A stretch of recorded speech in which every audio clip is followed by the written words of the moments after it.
మరో breaking news చూస్తున్నాం. Congress సర్కార్పై MP Etela Rajender సంచలన వ్యాఖ్యలు చేశారు. కాంగ్రెస్ ఎన్నికల ప్రచారం కోసం తెలంగాణ డబ్బు తరలిస్తున్నారని ఈటల రాజేందర్ ఆరోపించారు. తెలంగాణలో భూములు అమ్మిన డబ్బులను కేరళం, తమిళనాడు, పశ్చిమ బెంగాల్ రాష్ట్రంలో కాంగ్రెస్ పార్టీ ఎన్నికల ప్రచారం కోసం పంపిస్తున్నారని ఆరోపణలు చేశారు. అసెంబ్లీ సమావేశాల్లో వ్యక్తిగత విమర్శలు తప్ప ప్రజా సమస్యలు చర్చకు రాలేదని విమర్శించారు. ఎన్నికల హామీలు నెరవేర్చడంలో కాంగ్రెస్ సర్కార్ విఫలమైందని ఈటల రాజేందర్ ఆరోపించారు. తెలంగాణ భూములు అమ్ముకున్న డబ్బులు, తెలంగాణ రియల్ ఎస్టేట్ వ్యాపారాన్ని సతాయించి కలెక్ట్ చేసిన డబ్బులు, కాంట్రాక్ట్లు ఇచ్చి సంపాదించిన డబ్బులు ఇవన్నీ రేపు బెంగాల్ ఎన్నికలకు పోతాయి, కేరళ ఎన్నికలకు పోతాయి, తమిళనాడు ఎన్నికలకు పోతాయి.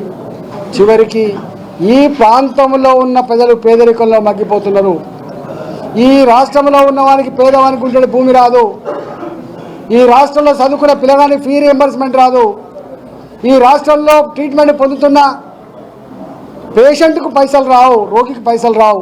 కానీ ఒక గిది జరుగుతుంది. ఇవాళ సంపద అంతా కూడా తరలిపోతూ ఉంది. ప్రజలు దీని మీద ఆలోచన చేయమని చెప్పి కోరుతా ఉన్నా.